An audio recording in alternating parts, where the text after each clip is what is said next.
What's up, Gene here. On today's video, I'm going to talk about my first rental property update as far as what is going on. Now, if you're new to the channel, please go ahead and hit that subscribe button. On this channel, we talk about real estate investing, personal financing, and investing as a whole. So please join the family. And also, if this video add any value to you, hit that thumbs up button. I would really appreciate it to help grow this community. Just by hitting that subscribe button, you get to have a free stock with Robinhood, and the links down below. And if you're trying to read the books that the millionaires read, go ahead and hit the links down in the description. I would really appreciate it. So when I first started this channel, I made a video, you can check it up right here, that I was looking to get into real estate investing, and I started the whole process in November of 2019, before this whole pandemic, before all this started to happen. In November, I was saving, and in January, I got the approved letter from my lender to go ahead and search for properties. So from that time in February to now, I'm still looking for my first rental property.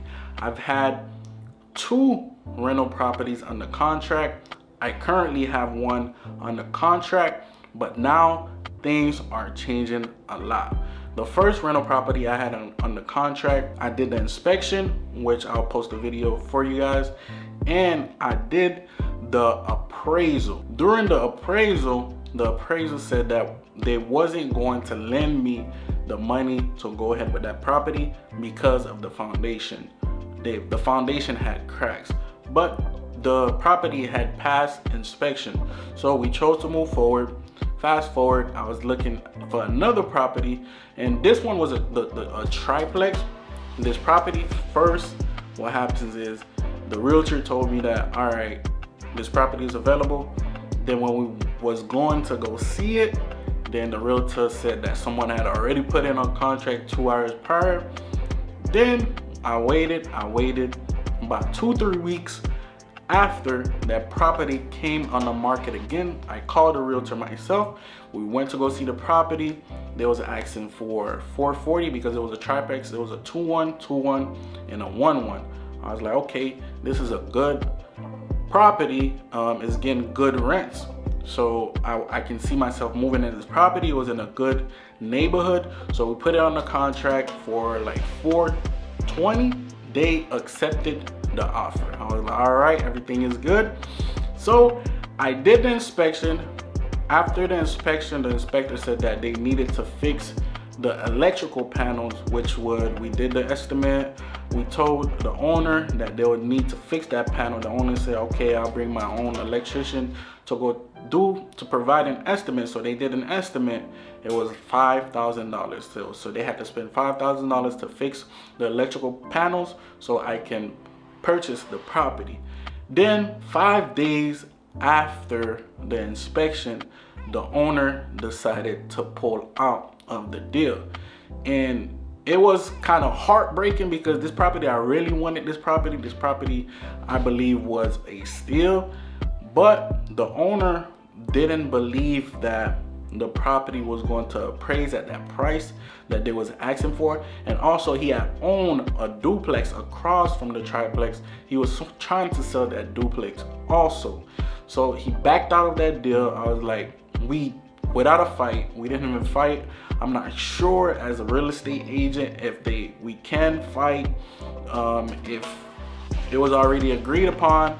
So I ended up losing $500. So from the first property to this one, I lost about $1,300. And to go back to the first property, FHA had changed their guidelines where they stated that you would have to have a reserve in your bank account plus the money that you're using to purchase the property.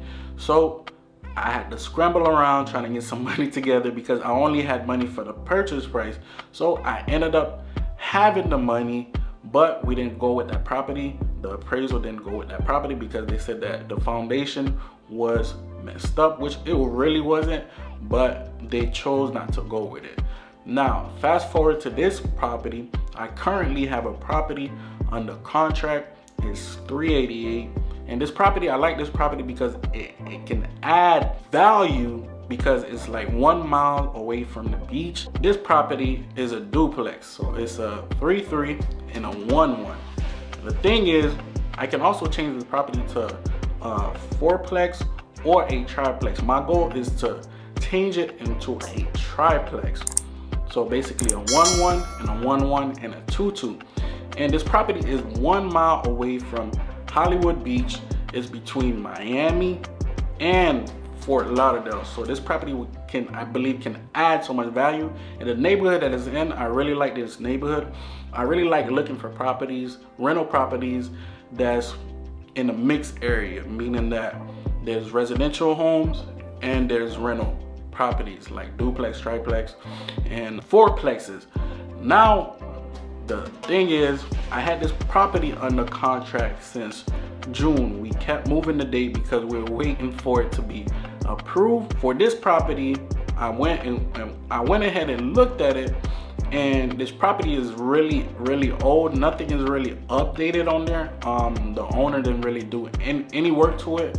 It doesn't really have like any parking, but the area that it's in is in a good area. It's going for 388.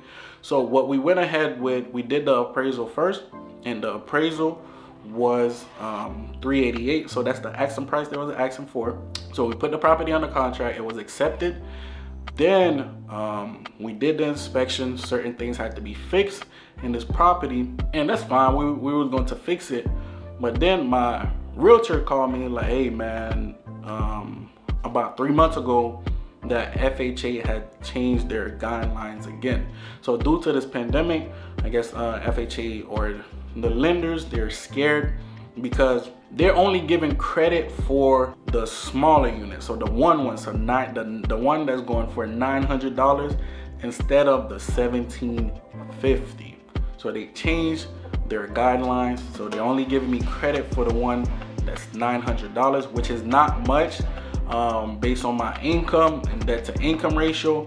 So right now, I'm not really sure if I'm gonna get this property. They said that if you find a co-signer, that you may proceed. I found a co-signer, asking around, and no, the co-signer didn't go through because their debt to income ratio again was not up to par.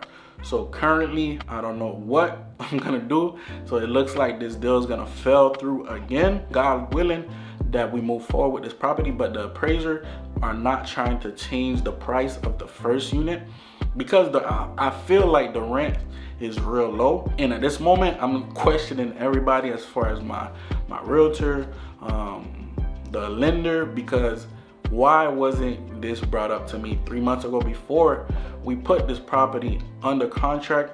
And for all you seasoned investors out there, I want to hear from you guys as far as the comment down below what you think I should do, because my debt to income ratio, as far as, and also my income, is not even the debt to income ratio. Even if I paid off all my debts, my income will still not be enough to purchase this property by myself.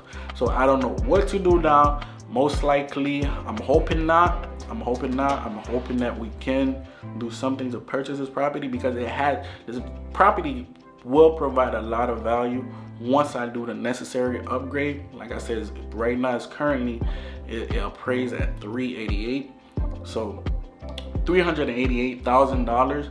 But I don't know what to do, so we just waiting to see if something will come up. If not, I'm thinking of just basically getting a whole new team, because it's been 3 properties so far. I've lost, if this doesn't go through, probably like $1,800 just on inspection and appraisal. So please guys, comment down below what you think. I just wanted to give you guys this update on purchasing my first rental property. It's been rough out here. Another thing to the lenders, they're scared to give me the credit of the $1,750 because they feel that what if the government passed a law that the tenants don't have to pay their rents? How am I going to pay it by myself? So they're justifiable in their thinking, and it's just crazy to me, because if the government passed a law like that, then they would have to pass a law for the owner also, that the owner doesn't have to pay the mortgage. But they're scared because of this whole pandemic. they don't want to give me the credit for the $1,750. Instead, they want to give me the credit for the $900. But guys, that's it for the video. I really appreciate you guys. Please hit that thumbs up if this video add any value to you. I appreciate you guys. Until next time, peace be with you.